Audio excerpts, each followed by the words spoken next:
Stanley Parda, I was brought up and lived in Greenfield all my life, and my parents came from Poland, and I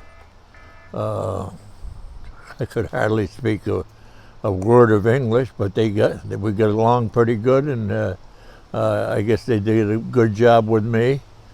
I enlisted in the service in March of 1945, and I served about 15, 16 months, and in the Navy. I went to Sampson, New York for my training.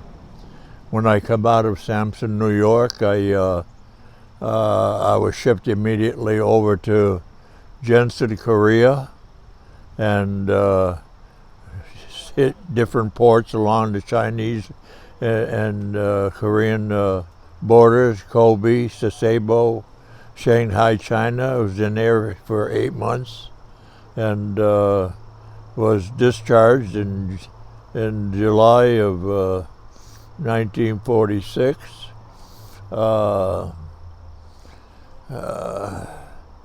When I got out of high school, I didn't really know what I wanted to do, but I think the government gave me a nice vacation for all of this time, because I would have never seen any of that, those countries, or seen how they lived, and it was really amazing. And to see that culture versus the way we lived, and just amazing.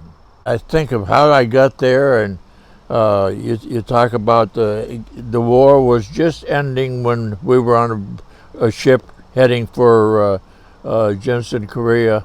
We were just going by the Hawaiian Islands when they announced that the war was over, and there was, I think, 3,000 of us on board, and we were making a little noise. It was great. I mean, we didn't have to face any bullets or anything else. We were just there for a backup, basically.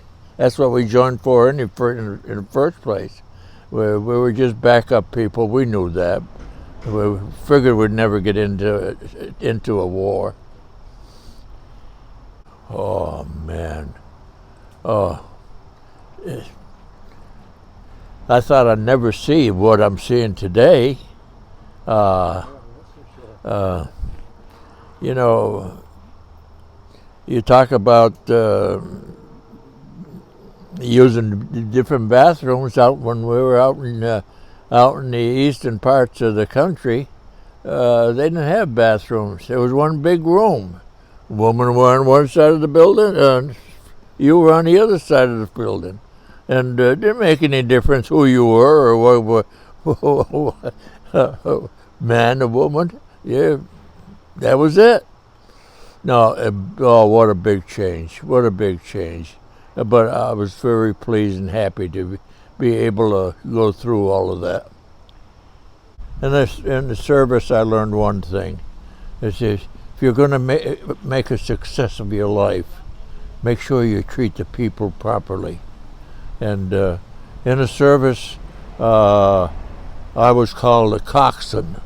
I rowed a boat, and I would go out every time a seaplane came in. I would have to go out and wait for him to come down, make sure that he didn't get into any kind of trouble. Pick up the crew, bring them back to the ship, and for the night, and next morning take them back out and do the same thing over and over again each time. It was just I really don't know what the ship was before we got on, but it was a seaplane tender, and I imagine it was a minesweeper because it only had 120 guys on there. I learned that, and when I got out, I had different jobs in town with the factories, and finally got a job with Coca-Cola, and I was just watching the bottles go by. That was my first job, and but as I stayed with the company, I grew up, and I was general manager of Northampton plant for a few years, and then I was promoted to take care of 4 operations: Keene, New Hampshire, Pittsfield, Mass, Northampton, and Rutland, Vermont. I had the sales forces in all of those operations. That was my responsibility, and the only reason I felt that I got to where I was is because I treated people the way they should have been treated. I had people I could have fired easily, but by giving them the second chance, I've had people come back 6 years later and say, "Thanks a lot. You could have fired me, and instead you gave me a second chance, and look where I am today." And that made me. And could you say something about what building bridges has meant to you? Oh, building bridges has been the greatest thing in the world. I talked to a lot of people about it, and I try to get some of the veterans where I live to come on down and join the other people, and a couple of them met friends that they hadn't seen for a long time, and boy, Chad makes a heck of a meatloaf. So, is that your vote? Is meatloaf your vote as the best building bridges meal? Yeah, That's two meatloaf. Did you would have predicted this, Chad? he's a pretty good cook. He's not bad. He cooks everything. Learned it in the service too.